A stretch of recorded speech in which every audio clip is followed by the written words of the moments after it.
Thank you, Mr. Chairman. Thank you to both of our chairman and ranking members for holding this incredibly important hearing critically for the American people to understand the safety and security that is being provided to our national leaders. Thank you both for being here and for, again, answering the hard questions. This is a time of, I think, heightened attention, deservedly so, not only for our national leaders, but for the teacher who decides that they're going to go and participate in their democracy, or the firefighter who wants to hear the voice and vision of the potential next leader of this country. My thoughts and prayers really are with those Pennsylvania families who have lost loved ones or have been critically injured. As I offer my questions today, it would be in service to those, to preventing future incidents. But in the one question of looking backward to the event, on the 13th, Director Abate, can you just talk a little bit about how did Mr. Crooks, how was he able to get an AR-15 onto the roof of that building? Does your investigation illuminate anything that we have learned to help to make that point more clear? We don't have definitive evidence yet as to how he got the rifle up there. Based on everything that's been collected thus far, photos, video, eyewitness accounts, we do believe he likely had it in the backpack.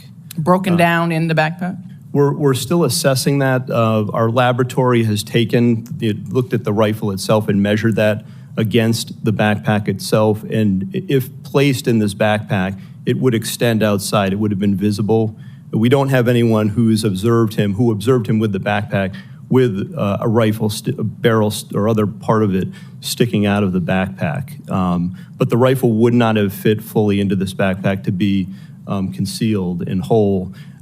We have video that was recently found of the shooter walking in a distance from his car just before 6 p.m., about 5:56, I believe. And based on everything we have, we assess that he returned to his vehicle at that time, got the backpack, and then proceeded back to the area and to the AGR building. And then he's observed, of course, on the roof, just minutes later, holding the backpack in front of him. In fact, there's dash cam footage from a police vehicle that shows him briefly traversing the roof with the backpack in front of him.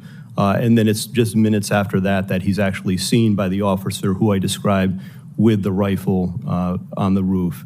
It's possible that he broke the rifle down, though we don't have conclusive evidence of that, and took it out of the bag on the roof in those moments before and reassembled it there. That's one of the theories we're looking at and working on right now.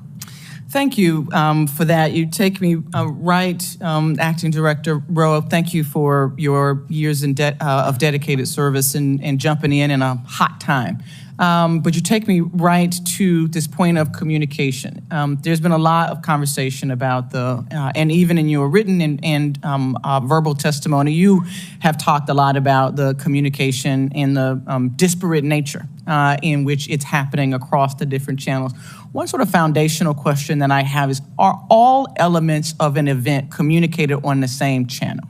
If I lost my kid and I'm at a big rally, are local law enforcement talking on the same channel about me losing my kid that they're talking about a suspicious individual? So when it comes to the locals, they likely have some type of common channel that they work off of in a county or an adjoining municipality.